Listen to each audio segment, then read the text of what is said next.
मेरे पास रखा है सन 1996 का। 1996 का ये अमृत रखा हुआ आज तक एक बोतल में, और एज इट इज है।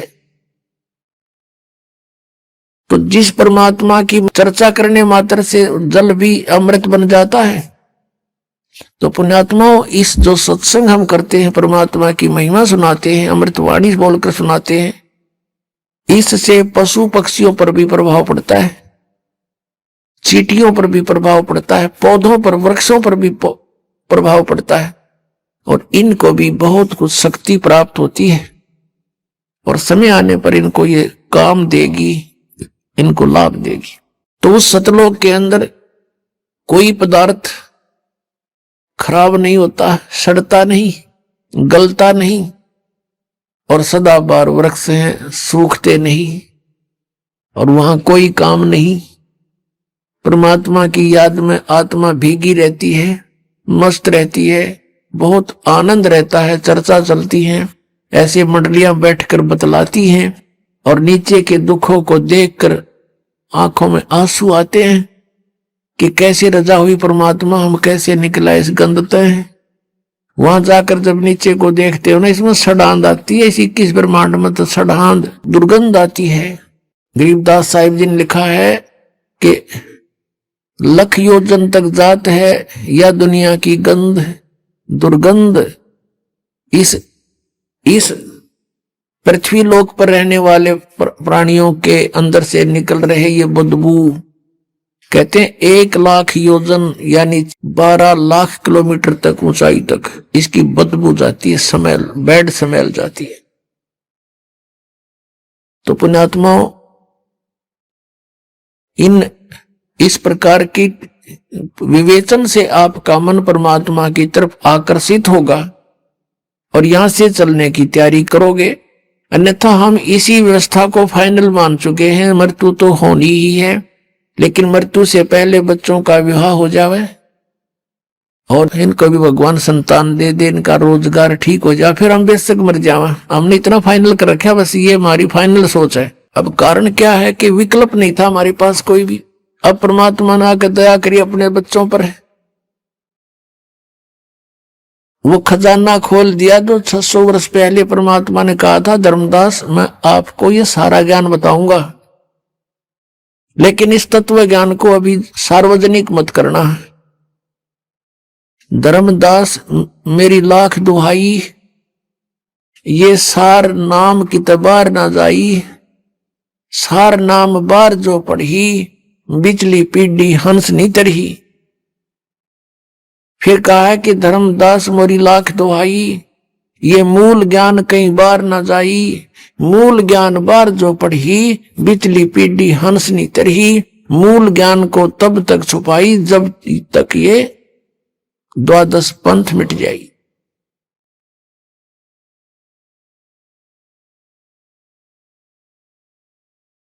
पुण्यात्माओं,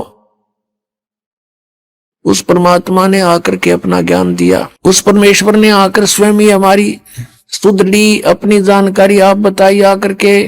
पुण्यात्माओं, अभी तक किसी भी संत या ऋषि महर्षि का विधान या उनका अनुभव देख लो, सुन लो, पढ़ लो, सभी ने यही कहा कि परमात्मा निराकार है। चाहे कोई विष्णु जी का पुजारी है और सामने मूर्ति रखी है भगवान की, उसको भी कहते हैं क्या मेडिटेशन करता, तो ध्यान लगाता हूं। आपको कोई दिखाई दिया कि नहीं? परमात्मा का प्रकाश दिखाई देता, भगवान दिखाई नहीं देता। कैसा है भगवान? वो तो निराकार है। तो विष्णु जी क्या है आपका?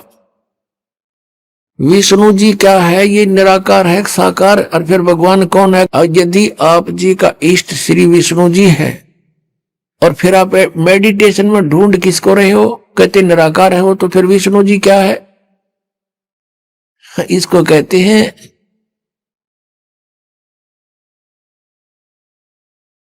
मोती मुक्ता दर्शत नाही, ये जगह सब अंधरे, और दिक्कत के तय नैन चश्मिन का फेरा मोतिया बंदरे। एक शेख फरीद नाम के मुसलमान धर्म के अंदर एक फक्कड़ फकीर हुए हैं। बचपन से उसकी श्रद्धा भगवान में थी। पुण्यात्माओं, जो पुण्यकर्मी प्राणी पिछले जन्म जन्मांतर से परमात्मा की साधना भक्ति करते आ रहे हैं, उन्हीं को आज एक विशेष तरफ है परमात्मा के पाने की। यहां गरीबदास महाराज जी कहते हैं, साधों से ती मस्करी और चोरा नाल खुशहाल, ये मल अखाड़ा जीतेंगे युगन युगन के माल। यदि आप जी किसी को यह सच्चाई बताने की चेष्टा करते हो तो आपका मजाक करते हैं, और इन झूठा ने दुनिया बुका कर डाल दी, अपने करोड़ों शिष्य बना दिए एक अटबट करके। कहते इन चोरा नाल खुशहाल, बेखों के लश्कर फिरें ये बाणी चोर कठोर, सतगुरु धाम न पहुंचेंगे ये 84 के ढोर। फिर कहा कि मल अखाड़ा जीतेंगे ये युगन युगन के माल। माल माने रेसलर, पहलवान, जो एक्सरसाइज करता है डेली, और कभी समय आने पर उसकी कुश्ती किसी के साथ होती है, रेसलिंग, तो वो मल अखाड़ा, वो मल ही जीता करते हैं, पहलवान ही जीता करते हैं। आप जी उस परमात्मा के अखाड़े के पहलवान हो, बेटी भाई बहन बुजुर्ग जो भी है, जैसा भी है, युगों युगों से आप ये एक्सरसाइज करते हुए आ रहे हो, और आप ही पार होगे, आप ही में से पार होने का नंबर होगा। जैसे बच्चे स्कूल जाते हैं, विद्यालय में, तो जो विद्यालय में जाते हैं उन्हीं में से पास होते हैं, और कोई जो पाली जाता है, गधा पर बारी लेता है, बैठ कर सवारी करता है, स्कूल नहीं जाता है, तो वो पास नहीं होते। आप ही पार होगे। अब आपको वो विद्यालय मिल गया जहां सीधी टिकट सतलोक की मिलती है,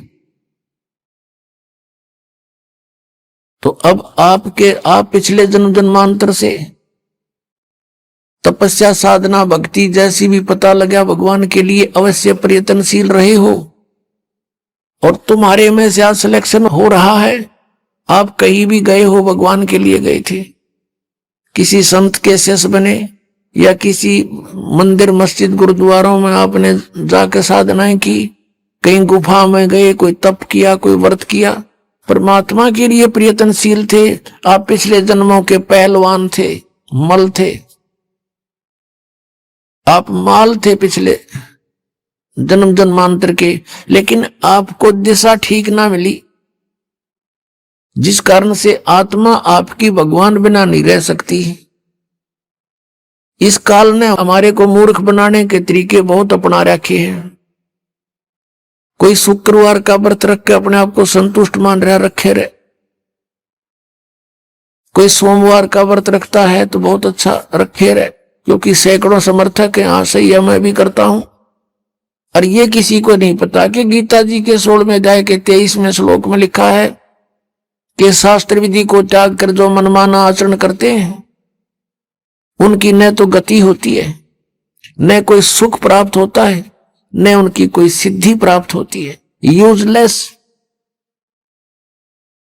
गीता जी अध्याय नंबर 16 के श्लोक 24 में तुरंत कहा है कि इससे तेरे लिए अर्जुन कर्तव्य और अकर्तव्य की व्यवस्था में सदग्रंथ ही प्रमाण है, नथिंग एल्स। किसी की दंत कथा पर मत विश्वास करना, जो अपने सदग्रंथों में लिखा है उसी में वे ऑफ वर्शिप सही है, फाइनल है।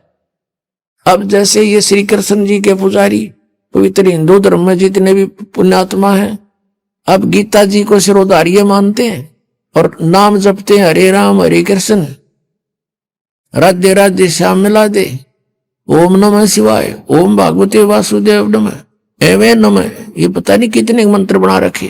गीता जी में है कोई मंत्र ऐसा? गीता जी में फाइनल फैसला कर रखे है। गीता जी अध्याय नंबर 8 के श्लोक नंबर 13 में कहा कि ओम इति एक अक्षरम ब्रह्म व्यवहारण माम अनुसमरण ये प्रयाति तदन देहम सयाति परमाम गति। मुझ ब्रह्म का, माम ब्रह्म, मुझ ब्रह्म का केवल ओम इति एक अक्षरम, ये ओम एक अक्षर है, नथिंग एल्स, और कुछ नहीं। और उच्चारण करके सिमरन करने का उच्चारण करके सेवन करता हुआ जो अंतिम श्वास तक, शरीर छोड़ने तक इसका सेवन करता हुआ छोड़कर जाता है, यह प्रियाति तजन देहम सयाति परमाम गति, वो परम गति को प्राप्त होता है। ओम से मिलने वाली परम गति, ओम से मिलने वाली श्रेष्ठ गति कौन सी है? ब्रह्मलोक प्राप्ति, क्योंकि ओम ब्रह्म का मंत्र है। गीता जी अध्याय नंबर 7 के श्लोक नंबर 18 में गीता ज्ञानदाता ब्रह्म श्री कृष्ण जी में बोल रहा है। वो कह रहा है कि ये उदार आत्मा है तो अच्छी, लेकिन ये मेरे वाली घटिया गति में ही आश्रित रहे। ओम से मिलने वाली जो सुविधा है, मोक्ष है, जितना कहते यो तो व्यर्थ है, घटिया है, अनुत्तम है। अनुत्तम क्यों है? क्योंकि गीता ज्ञानदाता स्वयं कह रहा है चौथे अध्याय के 5वें और 9वें श्लोक में, दूसरे अध्याय के 12वें श्लोक में, 10वें अध्याय के दूसरे श्लोक में, अर्जुन तेरे और मेरे बहुत जन्म हो चुके हैं, तू नहीं जानता मैं जानता हूं। तो इससे सिद्ध है कि जन्म मृत्यु ब्रह्म की भी और पुजारी भी फिर दुखी, जन्म और मृत्यु जैसा दुख नहीं पृथ्वी पर।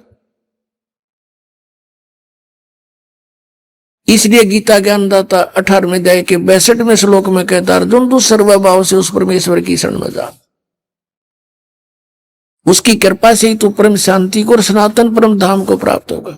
अब पुण्यात्माओं 17वें अध्याय के 23वें श्लोक में गीता जी में स्पष्ट किया है कि उस सच्चिदानंद घन ब्रह्म की पूजा यानी तत्ब्रह्म, उस परम अक्षर ब्रह्म की साधना का 3 मंत्र का जाप है, उसको प्राप्ति का। ओम तत्सत, ओम ब्रह्म का सरपुरुष भी कहते हैं इस ब्रह्म को, और तत् अक्षर पुरुष का वो सांकेतिक है, और सत जो है परम अक्षर ब्रह्म का। इनकी मजदूरी करनी है। इन तीनों की साधना से ही परमात्मा प्राप्ति, सतलोक प्राप्ति होगी। ओम और तत् सांकेतिक है, ये दोनों मिलकर 2 अक्षर का सतनाम बनता है। और तीसरा वो सार नाम है जो सत कहा है गीता जी अध्याय नंबर 17 के श्लोक 23 में। तो कहने का भाव ये है कि हम साधना करने का खूब कोशिश की हमने, अब पढ़े गीता और नाम ले हरे कृष्ण कृष्ण कृष्ण हरे हरे राधे राधे, कोई बात हुई? या बालकों का खेल बना रखा हमने, भगवान की तरफ जरा भी ध्यान नहीं दिया। गीता जी में है कहीं ये मंत्र, फिर जाप किस लिए कर रहे हो? परमात्मा का विधान है ये। यदि कहो कि तुम कि पुराणों में ऐसा लिखा है, पुराण क्या चीज है, गीता जी क्या शास्त्र है। चारों वेद पूर्ण परमात्मा ने, सत्य पुरुष ने इस ब्रह्म के अंतःकरण में फीड कर दिए थे। 5 वेद किए थे, 5 वेद, सूक्ष्म वेद भी जो परमेश्वर ने स्वयं आकर बोलना पड़ा, इसने नष्ट कर दिया फिर। और उसमें ऐसे फीड कर दिए जैसे उसका निर्धारित समय रख दिया, इतने समय के बाद वो अपने आप इसके श्वासों के माध्यम से बाहर निकलाए। इसने सारे के सारों को पढ़ा तो इसमें देखा कि जो 5वां वेद है उसमें पूरा निर्णायक ज्ञान है। कबीर इज गॉड, वो साकार है, मनुष्य दृश्य है, और उसकी भक्ति की विधि ये है, उसमें सारा कंप्लीट था। तो इसने 5वां वेद नष्ट कर दिया। 4 वेद जिसमें महिमा तो परमात्मा की है, लेकिन वे ऑफ वर्शिप नहीं है, उसमें पूजा की विधि नहीं है। वो 4 वेद अपने पुत्र ब्रह्मा को दे दिए। ब्रह्मा जी ने उनको पढ़ा, जैसा भी अभी तक इनके समझ में नहीं आ रहा ये है कि क्या कहानी है। तो ब्रह्मा जी से ही ज्ञान प्राप्त हुआ, किन्होंने? अन्य ऋषियों ने। तो उन अन्य ऋषियों का और साथ में ब्रह्मा जी का जो ज्ञान है वो पुराण है, और वेद ज्ञान है गॉड गिवन। जो गीता है, श्रीमद् भगवद गीता, ये भी वेद ज्ञान है। इसमें थोड़ी सी इसने अपना मिक्सर कर रखा है। गीता जी में जगह जगह इसने कुछ संकेत दिए हैं कि ये मेरा मत है, उसका मत छोड़कर बाकी सब वेद ज्ञान है। अपनात्माओं, वेद जो है ये परमात्मा का विधान है, आदेश है, संविधान है। और जो पुराण हैं उनमें किसी ऋषि या ब्रह्मा विष्णु महेश देवता का आदेश है, उनका अपना अनुभव है। तो हमने वेदों के अतिरिक्त किसी की भी आदेश की पालना नहीं करनी है। यदि हम परमात्मा के विधान के विरुद्ध किसी की आज्ञा का पालन करके साधना करते हैं तो वो शास्त्र विधि को त्याग कर मनमाना आचरण है। पुराण जो है ये हेल्प करते हैं केवल परमात्मा की महिमा को समझने के लिए, लेकिन परमात्मा पाने का केवल गीता जी और वेद ही विधान है। और पांचवा वेद जो परमात्मा ने स्वयं आकर बोला, जो सच्चिदानंद घन ब्रह्म की वाणी कहलाती है, कबीर वाणी, वो उसमें सारे ही ज्ञान है, इंक्लूडिंग चारों वेद और साथ में गीता और पुराण, सभी उनमें इंक्लूड है। एक व्यक्ति था, उसका मित्र एक दरोगा था, SHO। उसने अपने मित्र से कहा कि मेरा जो पड़ोसी है साथ वाले मकान का, वो मुझे बहुत परेशान करता है, किसी तरह बाज नहीं आता है, मैं क्या करूं। अब SHO ने कहा कि मार लठ उसका माप देख लूंगा, पहले ऐसे समय थे। अब उसने अपने मित्र उस दरोगा जी का आदेश पालन करके अपने पड़ोसी से झगड़ा ठान लिया, लट्ठम लट्ठा हो गए, पड़ोसी मर गया। अब वो साथ वाले मकान का व्यक्ति मर गया तो उसको पकड़ कर ले गया वही SHO जो उसका मित्र था, और कोतवाली में दे दिया और उसको सजा होगी, सजाए मौत होगी। अब उसने क्या गलती करी कि राजा का विधान है कि कोई किसी की हत्या करेगा उसको सजाए मौत दी जाएगी। उस व्यक्ति ने एक अधिकारी की आज्ञा का पालन करके और अपने साथी का लठ मार कर मृत्यु कर दी, राजा का विधान तोड़ दिया। अब राजा के विधान अनुसार उसको सजाए मौत होगी, वो अधिकारी कुछ नहीं कर सका।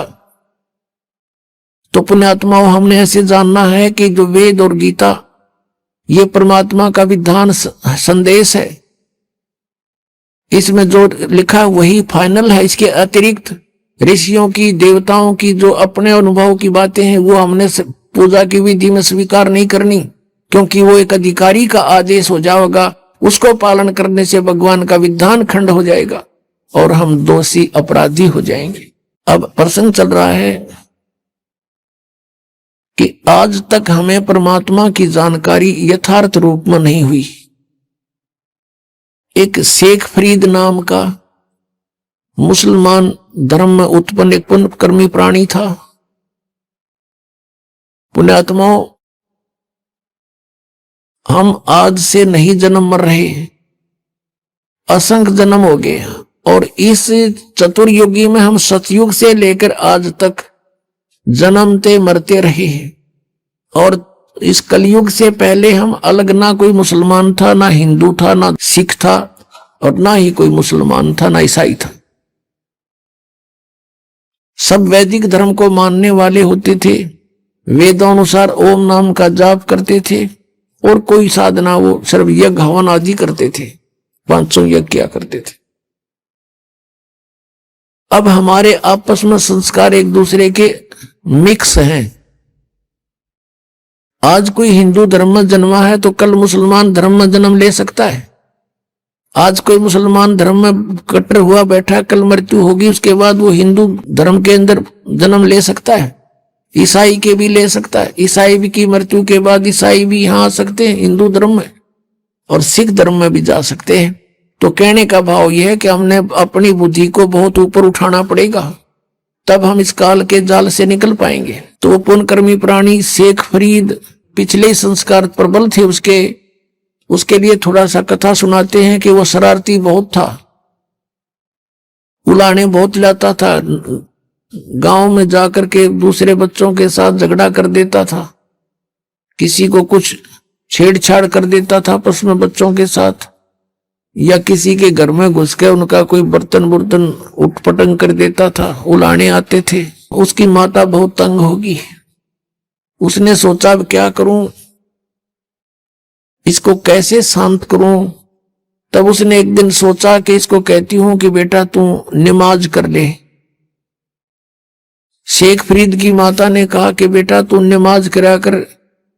छोटा ही बालक था, 3-4 वर्ष का। कहने लगा क्यों, मैं क्यों करूं नमाज, मुझे क्या मिलेगा। और वो उसका फेवरेट फ्रूट था खजूर। खजूर बहुत खाता था, उसको बड़ा पसंद थे। माँ ने कहा बेटा अल्लाह तुझे खजूर देगा। कि सचमुच? डेली, प्रतिदिन देगा। वो कहने लगा माँ बता फिर कैसे करते नमाज। न बोली डट जा, कोई समय होता है नमाज करने का, मैं बताऊंगी, इतना बैठ जा। वो इतना बैठा रहा। अब माँ ने सोचा मेरा काम करने का समय है, इसने ला दूं नमाज करने, और तू काम कर लेगी इतनी ना, तो कह पता नहीं क्या उलाने लाओगा। उसने एक कपड़ा बिछाया और कहा बेटा ऐसे मत्था टेक ले और यूं कहता रहे अल्लाह मुझे खजूर दे, अल्लाह मुझे खजूर दे। यही नमाज है। और तो उसका याद क्यों होती बालक का। जब वो काफी देर करता रहा, उसकी मम्मी ने क्या किया, एक पत्ते में खजूर लपेट के, थोड़ा सा खजूर 2 पत्तों में, और उस कपड़ा बिछा रखा था उसके नीचे रखे। और जब सारा काम कर लिया, जब कहने लगी बेटा आंख खोल दे बाजा, वो उठा, उसने देखा इधर उधर, कहने लगा माँ अल्लाह ने खजूर तो दिया ही नहीं, मैं नहीं करूं आज के बाद बिल्कुल भी। उसकी माँ ने कहा बेटा अल्लाह ऐसे सरेआम थोड़ा ही देता है, वो तो गुप्त देता है बेटा, देख कहीं रख गए होंगे आसन के नीचे। उसने कपड़ा उठाकर देखा तो रखा मिला। खावर कूद खा लिया, वाह दीवा। फिर कहता माँ अब फिर बता कब करनी है वो नमाज। एक दिन क्या हुआ कि माता ऐसे प्रतिदिन उसको बैठा दे, वो ऐसे ही बिल्कुल दर्द होकर 2-2, 3-3 घंटे उठे को नहीं। एक दिन उसकी माता खजूर रखना भूल गई और उसने कह दिया आजा बेटा। वो उठ गया। उठा, जब उसने उठाकर पल्ला देखा, खजूर वेजिटीज रखी जैसे पहले रखती थी उसकी माँ। अब फिर उसकी माँ के भी याद आ गया कि आज तो मेरे से गलती होगी, यू कभी नहीं कराई विसा नालायक से, आज इसको खजूर मिले नहीं। तो उसी समय वो खजूर खाता हुआ आ रहा था। उसकी माँ ने कहा बेटा ये खजूर कहां से लाया तू, अल्लाह रोज देता है मुझे। कहने लगी कहाँ था ये खजूर, वहीं जहां पहले रखते थे, आज दिखाऊं, एक पत्ता तुम्हें छोड़ के आया हूं नीचे वाला। अब जाकर देखा सचमुच खजूर जो के तू। उसकी माँ तो हैरान रहेगी कि परमात्मा बड़ी सुनी ना, था जिसके बाद तो कभी नहीं करो नमाज। कहने का भाव ये है कि कहते हैं पिछले तब से होते हैं पूर्ण हंस मुराद। पिछला संस्कारी हंस था, परमात्मा ने आस्था बढ़ानी थी। उसकी माँ का भी फिर लगन बन गई, बस नकली सा काम करया करती। उस दिन के बाद उसकी माँ का भी दृढ़ विश्वास हो गया भगवान है, अल्लाह है कहीं पर। तो कुछ जब वो बड़ा हुआ तो उसने घर त्याग दिया, क्योंकि रुक नहीं सकता वो प्राणी जिसको चाह भगवान की है। अब जो परंपरागत उनकी क्रियाएं थी, मांस खाना, वो उनको पसंद नहीं था उस प्यारी आत्मा को। उसने छोड़ दिया कि ये तो कुछ जची नहीं बात, हिंसा करके भगवान मिला करते हैं कभी। अब वो शेख फरीद पुण्यात्मा परमात्मा की तलाश में कहा जाते हैं, संत के पास, के संतों के पास परमात्मा के पाने की विधि होती है। एक फक्कड़ फकीर था, सिद्ध पुरुष था, साधना करता था, सिद्धि में प्रसिद्ध हो रहा था। उसके पास पहुंच गए, उनसे बातें की। उसने अपना जो साधन जाने था वो बता दिया, बेटा कठिन से कठिन तप कर, जितना कष्ट दोगे शरीर को उतना ही भगवान निकटाएगा।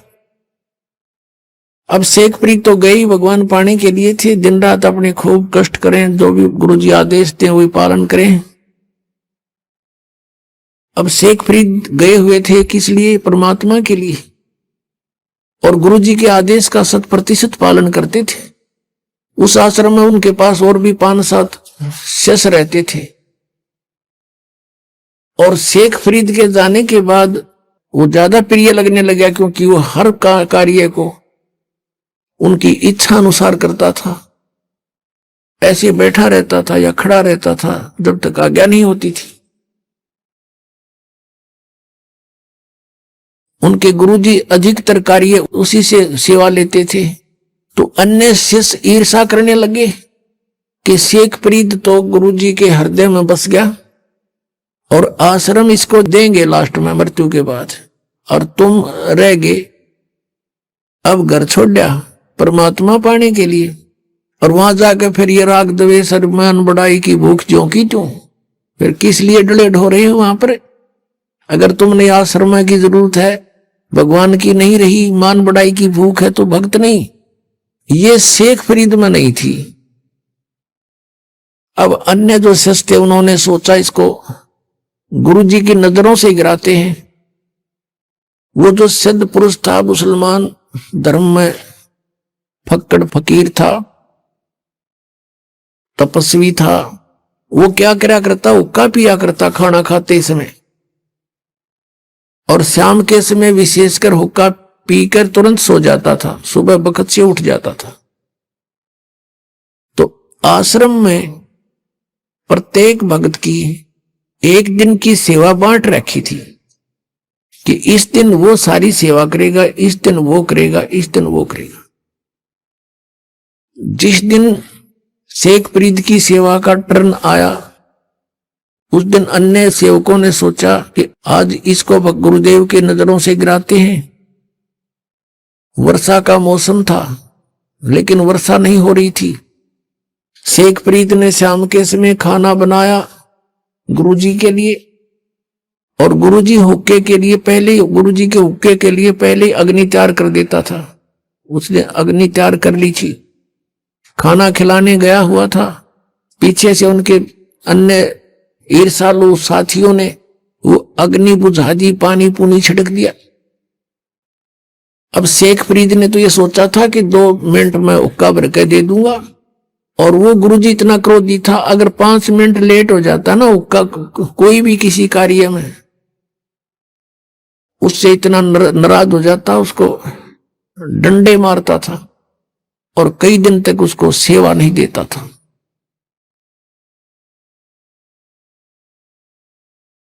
तो अब शेख फरीद जी गए अपनी मस्ती में कि जाके हुक्का भर दूंगा, जाके देखे आग नहीं है।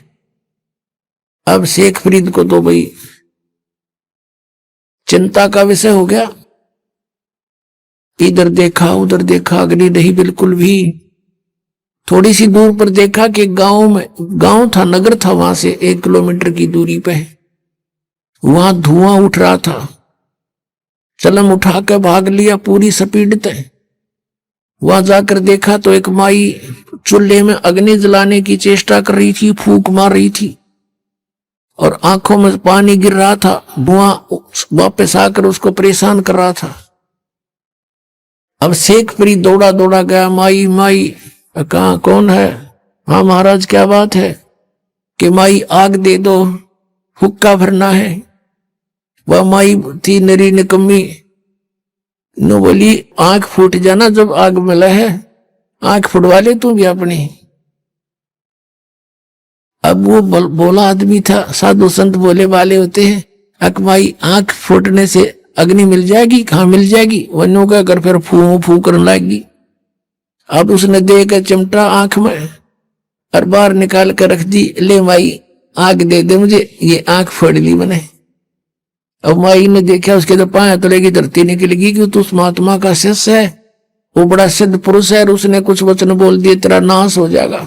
उस माई ने सारी अग्नि बाहर काट दी चूल्हे थे, अकले बाबर ले। अब वो फटाफट धर के आग उस आंख का एक बांध का कपड़ा सा और सपेटते फिर भाग लिया। उधर से गुरुजी ने आवाज लगाई, रे शेख फरीद, अरे फरीद कित मर गया। तीसरी आवाज जब लगाई, जब 2 एकड़ की दूरी से आवाज करी, आ गया गुरुजी, आ गया गुरुजी। गुरुजी ने सोचा भी, पूछा भी क्या बात है, इतनी देर कैसे लगा दी? जी आग, मौसम वर्षा का था, गुरुदेव अग्नि जलाई थी लेकिन आग बुझ गई, गांव से दौड़ के लाया हूं। अच्छा रख दे।